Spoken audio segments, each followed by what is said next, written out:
¿Qué tal? ¿Cómo les va? 1 de junio, dólar 4.90, 2.610 el riesgo país. ¿Por qué yo insisto tanto en riesgo país?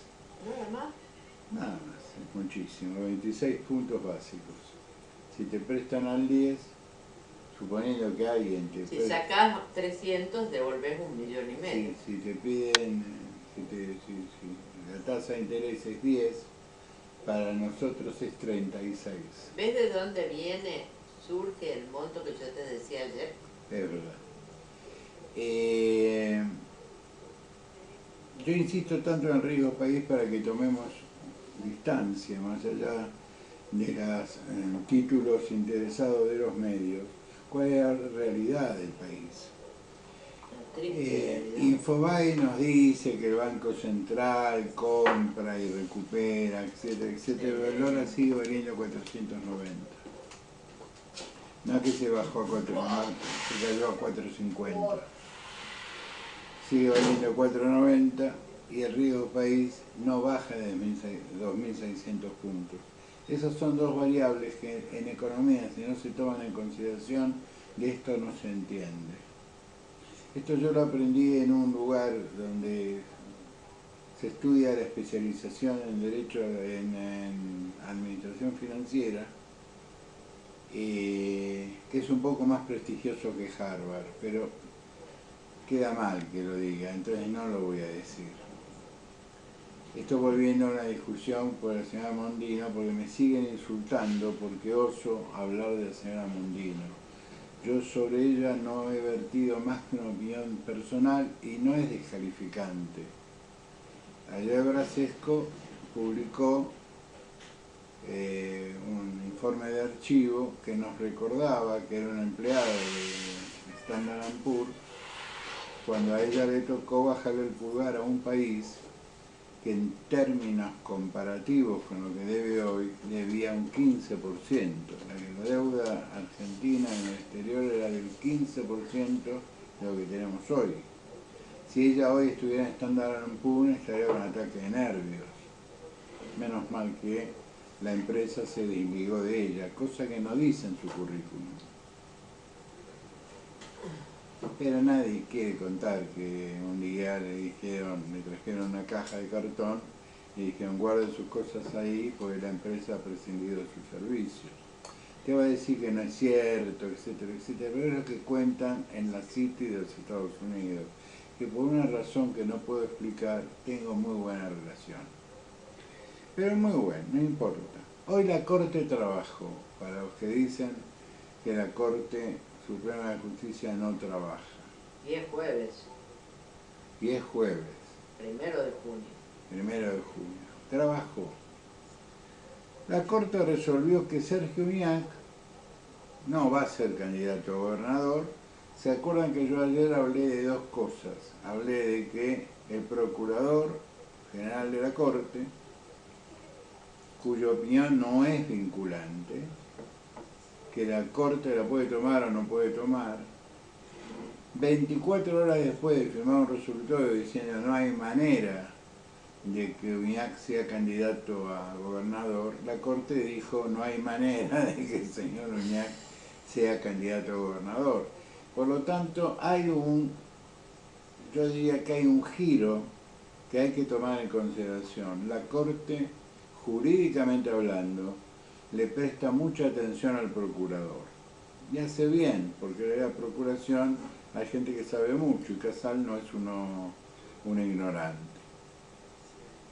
Primera tarea, que era una tarea sencilla, tenía que simplemente hacer propio el dictamen muy bien fundado, muy bien fundamentado de la Procuración General de la Nación. Es decir, no está en condiciones constitucionales, por el artículo 1 y 2 de la Constitución Nacional, de repetir la hazaña de ser gobernador. Acá vuelvo a insistir con lo que dije ayer.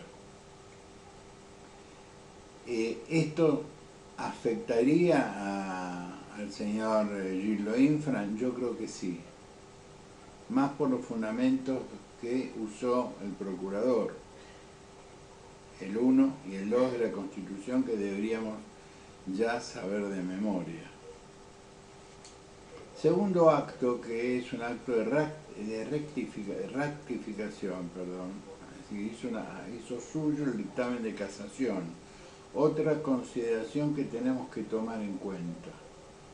La Corte hace propio los informes de las sentencias de casación porque hay una vieja tradición que esta Corte ha tomado como propia, que viene de época anterior a Fay, en el sentido de que nosotros tenemos que hacer un control de constitucionalidad y el caso que nos ocupa, el de José López, lo tuvieron 4 veces. La Corte lo tuvo 4 veces porque tuvo que resolver 4 incidentes. Por lo tanto, ese expediente la Corte ya lo conoce. Es como cuando llegue el caso Vialidad a la Corte. La Corte lo conoce de memoria, el caso Vialidad. O cuando llegue el caso de los hoteles, lo conoce de memoria. O cuando llegue el caso del memorándum con Irán. Aquellos colegas que sostienen que es un acto jurídico no judiciable, yo les diría que repiensen a partir de este principio. La asociación ilícita tampoco podía ser analizada desde el punto de vista del funcionario público y esta vez es analizada desde el punto de vista del funcionario público porque hay personas ajenas a la función pública que intervinieron en la asociación ilícita. El caso Menem era todo el gabinete, no había personas fuera del gabinete. Era el ministro de Defensa, el ministro de Relaciones Exteriores, el subsecretario, era el gabinete. Y el jefe de esa asociación ilícita era el presidente. Es difícil sostener esta tesis, porque en realidad el presidente fue votado por la sociedad y él elige sus colaboradores. Hace muchísimos años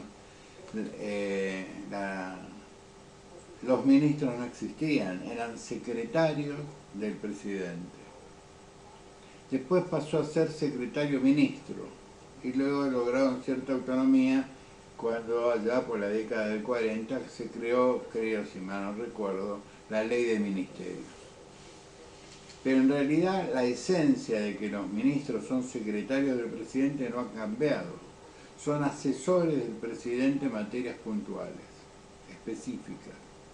Minería, tema agropecuario, defensa, relaciones internacionales, etcétera, etcétera. Pero en el caso de Cristina Fernández, viuda de Kirchner, en el caso de Vialidad, era un popurrí de empleados públicos, no todos, algunos. No se respetaba la línea jerárquica, tanto es así que lo sacaron a Devido y lo dejaron a López y a Barata. Había mucha persona que no tenía un cargo público, caso Báez, etcétera, etcétera, etcétera. Pero todo el dinero giraba en torno a la misma persona, que era teóricamente la jefa de la asociación ilícita, que era Cristina, o era, o sigue siendo, o será, nunca se sabe, Cristina Elizabeth Fernández, viuda de Kirchner. Por lo tanto, no sería una sorpresa jurídica que el procurador, cuando llegue el caso Vialidad en apelación, porque por ahí casación te mete la asociación ilícita, y por eso yo ayer dije ya hay 2 votos. El problema con ustedes es que no me prestan atención. Ustedes deberían prestarme la misma atención que me presta la política.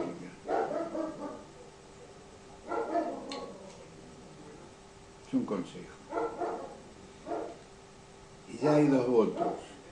Falta un tercero para completar la terna que tiene que tener una Cámara.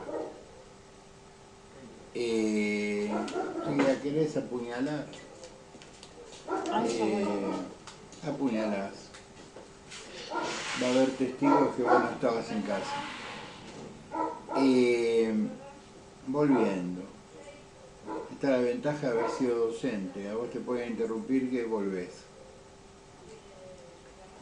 Es factible, no puedo decir que es va a ser así, pero hay una amplia posibilidad de que la casación haga suyo el dictamen del fiscal de casación y de apelación del fiscal de Luciani y diga, no, esto es una asociación ilícita porque nos estamos enfrentando a una organización no gubernamental con funcionarios públicos dentro. Porque en el caso Menem se hablaba de una organización gubernamental y hay un viejo principio que alguna vez que se apeló a ese principio: los actos del Estado se presumen legítimos. Pero volvamos. Vialidad es un mix, donde hay funcionarios, donde hay privados, donde hay gente que no tiene nada que ver con la administración pública. Es un popurrí. Pero tiene una jefa operativa, tenía una jefa operativa que era Cristina Elizabeth Fernández, viuda de Kirchner.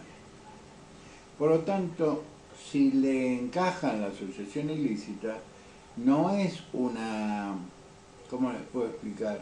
No es una medida contra natura.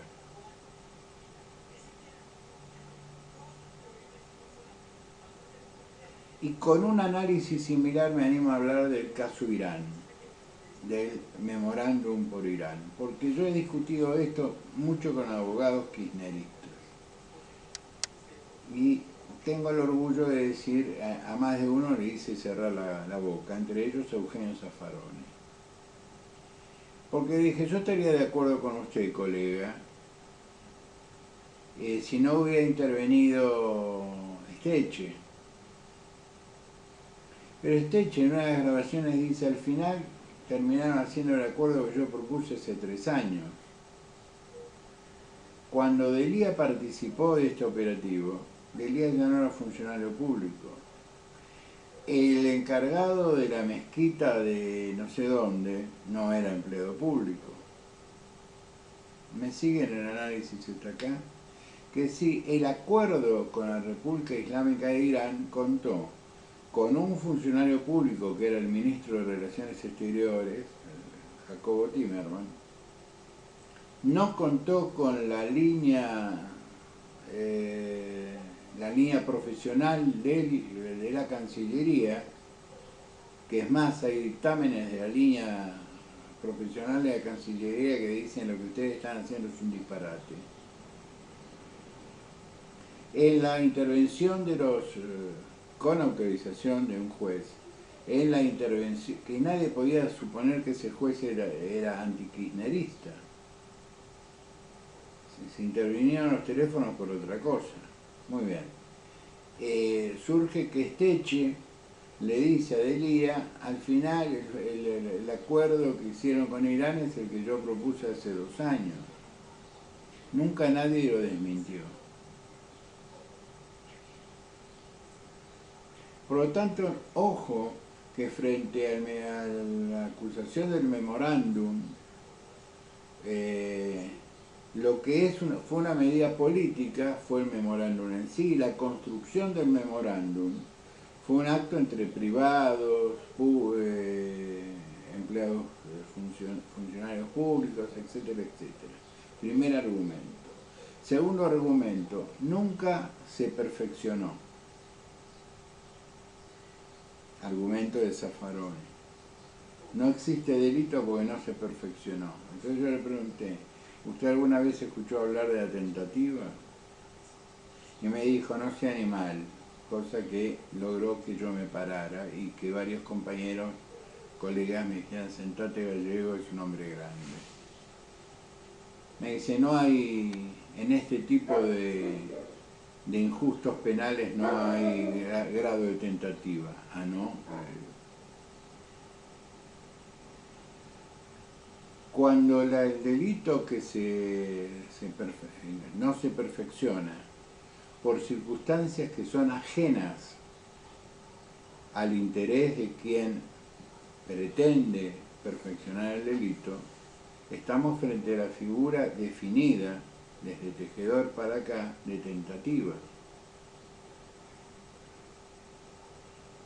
Iba a asaltar un banco. Paro con el coche y 4 cómplices. Nos armamos, nos ponemos la careta para entrar al banco y justo para un patrullero y entran 5 policías al banco. Nosotros nos retiramos. No cometimos el asalto a mano armada porque nos arrepentimos a último momento, porque hubo una circunstancia que impidió la comisión del delito. Esta circunstancia que ocasionó, que generó la interrupción del delito, que era ejecutar el memorándum, fue la denuncia de Pepe Leger, la intervención de la Mossad, la intervención de la CIA y la investigación que inició el fiscal Nisman, es decir, los 5 policías que entraron al banco.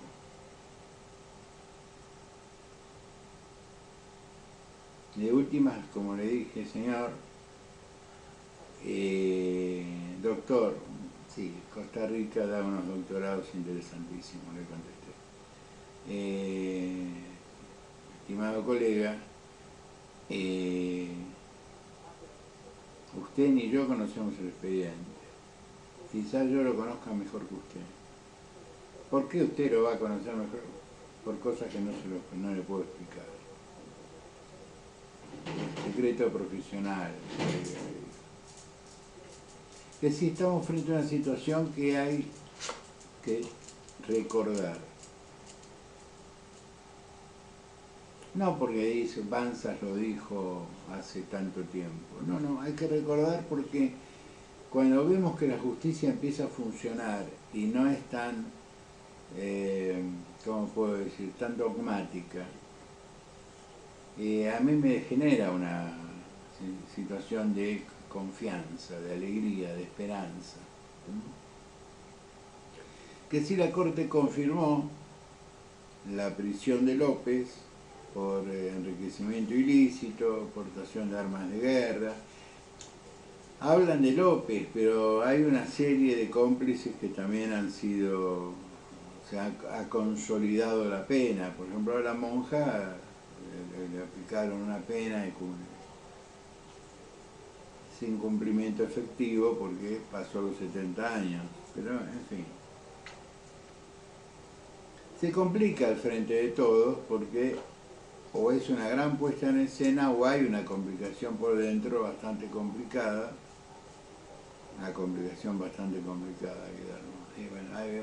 bastante confusa. Tolosa Paz, la mujer del hombre que le alquila el departamento del presidente, esa que afirmaba que en el peronismo se tenían muchas relaciones, desconozco, nunca fui peronista. No me parece una declaración bastante sin sentido. No conociendo su pasado, pero bastante sin sentido.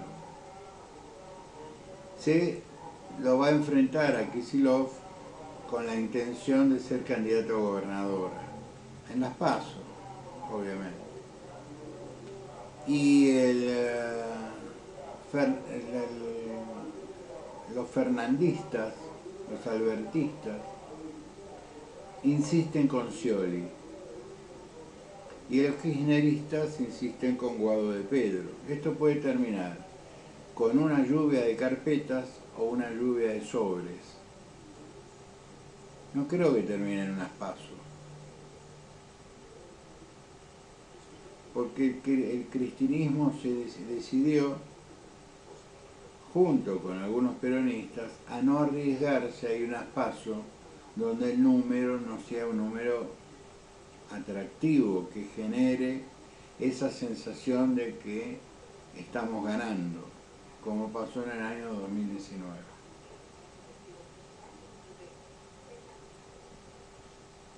El gobierno federal que nos dice, por un lado, que las reservas de dólares están más o menos bien, le dice a las provincias, che, hay 1.400 millones de dólares que son deuda de la nación, sería bueno que ustedes me ayuden a pagarlas. Es decir, que los Por ejemplo, los exportadores de litio de Jujuy le tienen que dar los dólares al Banco Central, porque el Banco Central debe tener un agujero que no quiere compensar. Para mejorar las reservas, te dicen. Ahora, cuando se miden las reservas internacionalmente, por eso me parece que esta gente es muy bruta, no se mide las reservas del Banco Central, se mide las reservas potenciales. ¿Qué tienen los bancos provinciales? ¿Qué tienen por cobrar los bancos provinciales? ¿Qué cantidad de oro tienen para exportar? ¿Qué cantidad de litio tienen para exportar? ¿Qué cantidad de soja tienen para exportar? ¿Cuánta soja hay en silo? ¿Cuánto trigo hay en silo? ¿Cuánto? ¿Me entienden? Entonces te hacen un combo. Te dicen, bueno, estos tipos tienen 50, 60 mil millones de dólares que en algún momento se los van a tener que desprender de ellos, de esa materia prima. Este año, el año que viene. Eso también es parte de reserva. Quisiera decir al señor Massa que dice ser abogado. Pero bueno, ¿qué vas a hacer? Así es la cosa.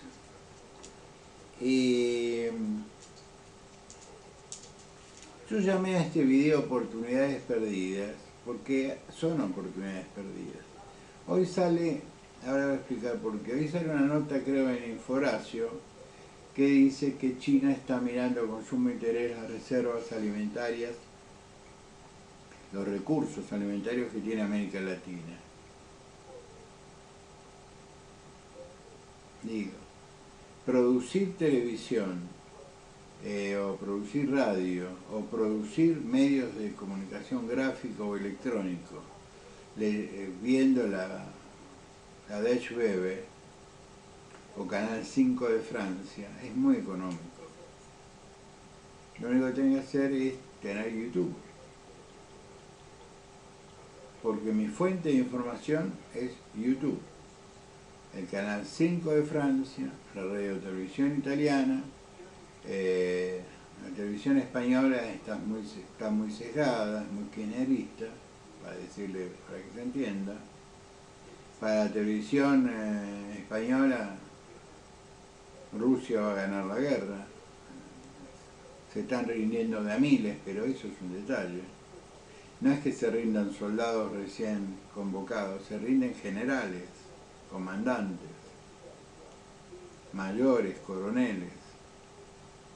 Se rinden con brigadas completas. Muy bien. Pero a lo mejor los españoles de esto saben más que yo. Critican duramente la televisión estatal española que el gobierno español le dé tanques Leopard y entrene ucranianos en territorio español. Es decir, la izquierda española ha perdido el concepto de internacionalismo que tanto caracterizó a España. O solamente era aplicable cuando tenía que expulsar a sus ciudadanos para que a América les matara el hambre. Porque España como país, como gobierno, como administración, era incapaz de alimentar a su propio pueblo. Lo que sí hizo fue exilar 1,5 millones de españoles y matar a 3 millones y monedas de españoles y enterrarlos en cualquier lugar. Todos sabemos, o todo el mundo sabe dónde está Federico García Lorca, pero siempre aparece algún juez que tira un amparo y dice no se puede tocar ese lugar, porque es una fosa común. 3 años tardaron en sacar al caudillo de España, por la gracia de Dios, ese criminal que estaba en el Valle de los Caídos, ni hablemos de Primo de Rivera. Si alguien se ofende, lo lamento mucho. Soy hijo de exilados españoles. Mi madre fue echada de España a los 14 años. Y mi abuela, que era una dama, ¿no es cierto?, de la alta sociedad española, la echaron porque se casó con un rojo. En realidad mi abuelo Luis era periodista. Pero en España estaba prohibido pensar. De algún lado salimos, ¿verdad? Muy bien.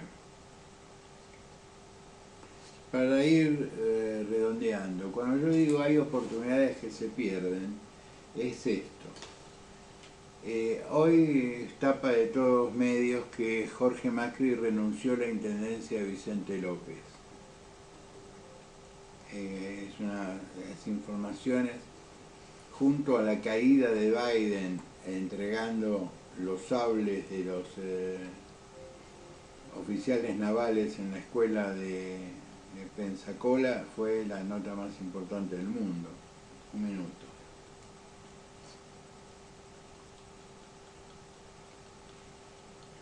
Días pasados hice eso y cuando me escuché el ruido del café me pareció muy desagradable, por eso pido disculpas por lo que pasó días atrás y hago esta pausa de subir el micrófono para seguir envenenándome con un café muy rico.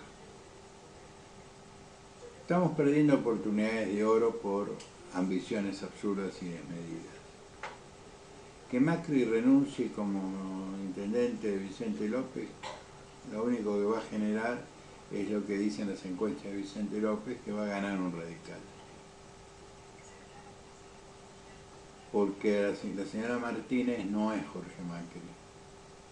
Como esta prueba de laboratorio chico debería ser interpretada en el sentido de que ni Burrich ni Horacio Rodríguez Larreta son Macri. Y acá no existe un proceso de automatismo de voto, porque eso es subestimar a la sociedad. Y se supone que Juntos por el Cambio venimos a reivindicar a la sociedad. Sin embargo, nuestro comportamiento termina siendo el mismo comportamiento del peronismo. Van a votar a quien yo diga. ¿Por qué? ¿Cuál es la razón? Eso es mi caso personal. Yo milité por Macri, lo hubiera votado a Macri, lo hubiera organizado la fiscalización en los lugares más complicados del país. Pero ni Patricia Burrich ni Horacio Rodríguez Larreta me mueve un pelo.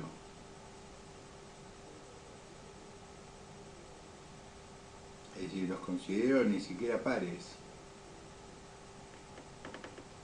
Es decir, yo a Mauricio consideraba un escalón arriba.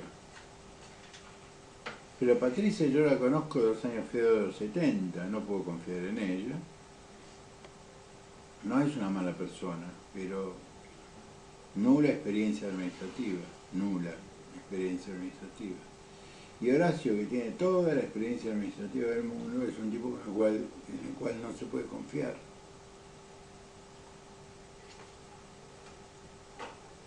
Es un tipo que con tal de lograr sus ambiciones es capaz de vender a la madre en cuotas.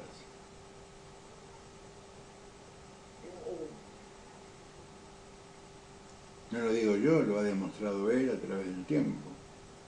Un asesor de imagen, me contaba un amigo mío del PRO, le dijo, Bárbara no es muy política, ¿verdad? No. No, a Bárbara no le gusta salir en los medios, no aceptaba reportajes, ella tenía su empresa, le iba muy bien, le va muy bien, ahora mucho mejor que antes. No, necesitas una Juliana Aguada. Porque es cierto, en la medición de los profesionales de la imagen, Juliana Aguada jugó un rol, jugó un papel. Una cosa es tener a Juliana Aguada de candidata, no a jefa, sino a primera dama, y otra cosa es tener, no sé, a Cristina Kirchner o Alicia Kirchner de primera dama. Parece tonto lo que estoy diciendo, pero tiene mucho que ver. O si creen que Trump mantiene su relación con Melanie porque es tonto. La primera dama es,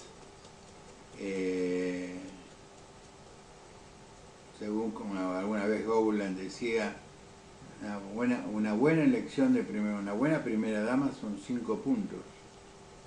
Entre 5 y 6 puntos, digamos. ¿En serio? Sí. ¿Y qué pasó con Lorenza? Lorenza daba la imagen de madre, de esposa. Era la esposa de un dirigente político, bajo perfil, educada, muy ubicada, no se metía donde no debía meterse, saludaba a todo el mundo, se daba media vuelta y se iba. No fue a ningún viaje con el presidente. Es más, ni vivía en el Quinta, vivía en Chascomús. Pero Lorenza le sumó a Raúl esta idea de la familia radical. Una mujer con muchos hijos, decidida a acompañar a su hombre en la militancia política. Y la mejor manera de acompañarlo era criar a sus hijos, recibirnos a nosotros y hacernos ravioles, hacernos empanadas en la vieja casona de Chascomús. Pero Juliana le agregó cosas. ¿A qué voy con esto? Tenemos una oportunidad fantástica porque el Frente de Todos se está diluyendo en enfrentamientos internos que tienen más que ver con la caja que con la política. Y en este momento en que nosotros podríamos tener candidatos que le sacaran 6, 7 puntos al Frente de Todos, tenemos a un pirata del asfalto, a un oportunista, a un tipo que hace titular foto de unidad, o que es una foto entre tipos que lo apoyan a él, dándole a Ricardo López Murphy la oportunidad de demostrar qué es lo que es un caballero. Y dijo la verdad, no es una foto de unidad, es una foto de campaña. Yo no estoy con la candidatura de Horacio Rodríguez Larreta. Una foto de unidad sería juntarlos a todos. Una foto de unidad no es ponerlo a García Moritán, su única ventaja es dormir con Pampita. Vamos a poner las cosas en su verdadera dimensión porque si no nos confundimos todos. La política es un tema serio para ser tratado de manera seria y por hombres serios. El problema que tiene la Argentina es que en los últimos años o hemos tenido gente poco seria o una banda de ladrones manejando el país. En estas condiciones es muy difícil que un país salga adelante. Si aún así la Argentina sigue produciendo trigo, sorgo, cebada, soja, carne, si aún así tenemos litio, oro, cobre, hierro, si aún así tenemos gas, tenemos petróleo, si aún así existimos, este país está para grandes cosas. Lo que necesita es grandes administradores. Y cuando habíamos encontrado uno, eligió la pelotita. No es un agravio a Mauricio, tiene derecho a hacer lo que se le dé la gana. Pero acá, aunque se enojen ustedes, me van a terminar dando la razón en un tiempo más. Acá se nota la educación. Acá se nota el deporte que practicaste. El fútbol es un deporte maravilloso para verlo, para jugarlo, dicen los que saben. Yo jugué una sola vez un partido de rugby y duré 10 minutos. De fútbol duré 10 minutos. Porque me pusieron de arquero, seleccionado del colegio, contra otro colegio. Jugábamos contra Mariano Moreno. Y dijeron, ¿quién es el único tipo que no le tiene miedo a tirarse los pies a alguien? Banzas, vení, Banzas, vos vas a ser el arquero. ¿Y qué hace el arquero? Trata de evitar que la pelota entre al arco y entregársela a alguien que tenga tu propia camiseta. Ah, fantástico. ¿Puedo usar el pie? Sí, puedes usar el pie. Pero no salgas de este sector. Y ojo que el número 7 de Mariano Moreno es muy bueno. Es muy veloz y es muy bueno. Y donde agarró la pelota el número 7 en su cancha, entró a correr, nos dejó a todos parados, porque todos fumaban menos yo. Entonces, ¿qué hice? Lo esperé, no, hice lo que hacía como Win, salí a buscarlo. Y el tackle fue al pecho, ¿no es cierto? La pelota siguió de largo, perdiéndose en el fondo de la historia. Pero al tipo lo sacaron con 2 costillas fracturadas en una camilla. Claro, era un chico que jugaba al fútbol, no estaba acostumbrado a que un animal de 75 kilos a velocidad lo tacleara en el pecho. A mí me dijeron que había que pararlo, me echaron. Es decir, yo no tengo experiencia como jugador de fútbol, nunca entendí el fútbol, me parece un deporte bonito, pero nada más. Pero si es contrafáctico, con esto termino. ¿Qué hubiera pasado si Mauricio, en vez de jugar a la pelotita en el Newman, hubiera jugado al rugby? Yo me lo he preguntado muchas veces, se lo he preguntado a amigos de él que iban al Newman y eran jugadores de rugby, jugábamos en los veteranos en el Newman, ahí en Benavides. Cancha con luz, muy bonita. Y qué sé yo, creo que la madre no quería que se lastimara. Nadie podía precisarme el por qué Mauricio no había jugado al rugby, pero todos coincidíamos en que el rugby te marca la personalidad. Y esto no se termina hasta que se termina, y mientras la pelota está viva hay juego, y te pueden estar ganando, pero podés hacer un pique, aguantar, ver un agujero en la línea, 2 que te acompañan para que triangular la pelota y terminas abajo de los palos. Y un partido que está perdido terminas ganando. Estas subjetividades, esta filosofía que tiene la ovalada, esta emoción que tiene uno cuando golpea los tapones contra el cemento en un vestuario porque sabe que cuando entra a la cancha se puede morir. O lo peor, puede ver morir un compañero. Si no se mama desde chico no se entiende. Y quizás, tal vez, a lo mejor, es contrafáctico. Otro hubiera sido la historia con Mauricio Macri, si quedaba todo igual, todo igual. La empresa, Sebel, el padre, el secuestro, todo igual. Con la diferencia de que se hubiera superpuesto, se hubiera logrado sobreponerse, no solo por el zen, sino básicamente porque alguna vez entró con 14 hermanos en la cancha de rugby. A nosotros hay que ganarnos.